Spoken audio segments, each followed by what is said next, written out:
கௌதம், சாப்பிட வாங்க. இல்லை, எனக்கு வேண்டாம். நீங்கள் போய் சாப்பிடுங்க. என்ன கௌதம் இது?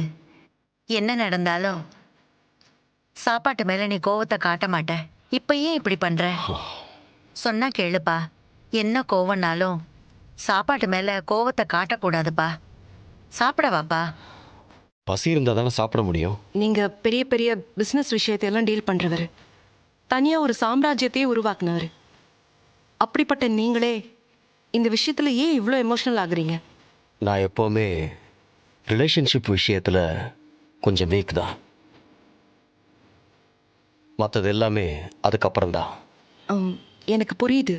இன்னும் சொல்ல போனா நீங்க ஃபீல் பண்றது எனக்கு நல்லாவே புரியுது. ஆனா அதுக்காகலாம் சாப்பிடாம இருக்காதீங்க ப்ளீஸ் கௌதம். உங்களை நீங்களே கஷ்டப்படுத்திக்காதீங்க. இந்த குடும்பமே நான் கஷ்டப்பட்டு வளர்த்தது தான். இவங்கெல்லாம் இந்த வீட்டுக்கு வர்ற வரைக்கும் நான் கஷ்டப்பட்டது ஒரே ஒரு விஷயத்துக்காக தான். எனக்குன்னு ஒரு சொந்தம் இல்லை, அண்ணன் தங்கச்சி இல்லை, அம்மா இல்லை. இப்படியெல்லாம் தான் நான் வருத்தப்பட்டிருக்கேன். இவங்கெல்லாம் வந்ததுக்கு அப்புறம் அந்த வருத்தமும் எனக்கு சுத்தமா இல்லை. இன்னைக்கு அதுல ஒரு புது உறவு சேரப்போகுதுன்னு ரொம்ப சந்தோஷத்தோட இருந்தேன். ஆனா கடைசியில அவ அதை மொத்தமா அழிச்சிட்டா. அதைத்தான் என்னால தாங்கவே முடியல. திரும்ப திரும்ப நீங்க அதையே யோசிச்சுட்டு இருந்தீங்கன்னா உங்களால அதுல இருந்து வெளியே வர முடியாது.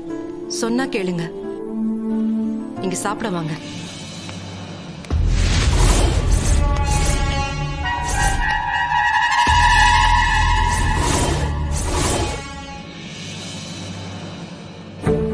அண்ணா, என்னை மன்னிச்சிருங்கண்ணா. நீங்க இவ்ளோ ஃபீல் பண்ணுவீங்கன்னு நான் நினைக்கவே இல்லை. நான் உங்ககிட்ட சொல்லிட்டு தான் இதை பண்ணிருக்கணும். Stop it!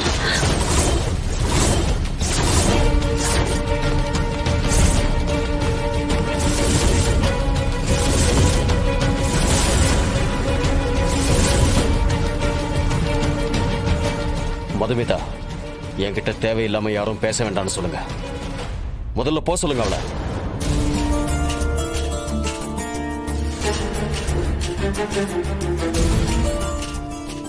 அண்ணா, நான் சொல்ல வரத ஒரு நிமிஷம் கேளுங்கண்ணா. பேசாதான்னு சொல்றேன்ல.